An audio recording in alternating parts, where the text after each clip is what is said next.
Hi friends, welcome back to my channel. இன்னைக்கு நாம பார்க்க போற வீடியோ என்னன்னு பார்த்தீங்கன்னா உள்ளங்கால் உள்ளங்கை வேர்ப்பதற்கான காரணம் இதுதானாம். வாங்க இன்னைக்கு அதை பத்தி தெரிஞ்சுக்கலாம்.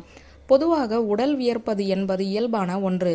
சாதாரண நிலையில் இயல்பான வெப்பநிலை இருந்தும் அதிகமாக வியர்வை ஏற்படுவதை ஹைப்பர் ஹைட்ரோசிஸ் என அழைக்கிறோம். இதில் வியர்வை சுரப்பிகளில் நரம்புகளின் அதீத செயல்பாட்டால் நரம்பு முடிச்சுக்கள் தூண்டப்பட்டு அதிகமாக வியர்வை உண்டாகிறது.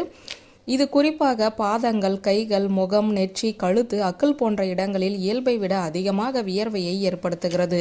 இது இரண்டு வகைப்படும். காரணம் இல்லாமல் இளவயதில் அதிகமாக வியர்வை ஏற்படுவதை ஓவர் ஆக்டிவ் பர்ஸ்பிரேஷன் அல்லது பிரைமரி ஹைப்பர் ஹைட்ரோசிஸ் என கூறுகிறோம். மரபணு காரணங்களால் இளம் வயதினருக்கு இது ஏற்படுகிறது.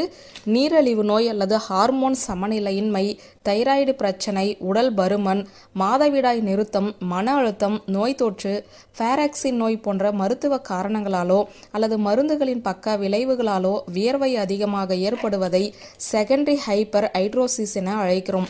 ஹைப்பர் ஹைட்ரோசிஸின் காரணமாக சிலருக்கு வியர்வை தொற்று பாதிப்பு ஏற்படலாம். மேலும் உடலிலிருந்து வீசும் துர்நாற்றம் தாழ்வு மனப்பான்மையை உண்டாக்குகிறது.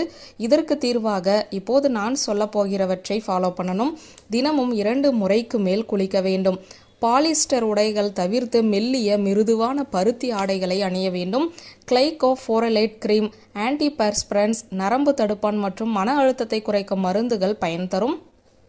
இப்போது சொன்ன அனைத்தும் பலன் அளிக்கவில்லை எனில் போட்டோக்சின் போன்ற நியூரோடக்சின் ஊசியை உட்செலுத்துதல், மைக்ரோவேவ் தெரப்பி போன்ற வழிமுறைகள் இந்த பிரச்சனைக்கு தீர்வு தரும். இந்த முயற்சிகளும் தோல்வியுற்றாலும் கூட வியர்வை சுரப்பிகளை அறுவை சிகிச்சையின் மூலமாக அகற்ற இந்த நோயை கட்டுப்படுத்தலாம். வியூவர்ஸ், இந்த வீடியோ உங்களுக்கு பிடித்திருந்தால் லைக், கமெண்ட், ஷேர் பண்ணுங்க. நன்றி.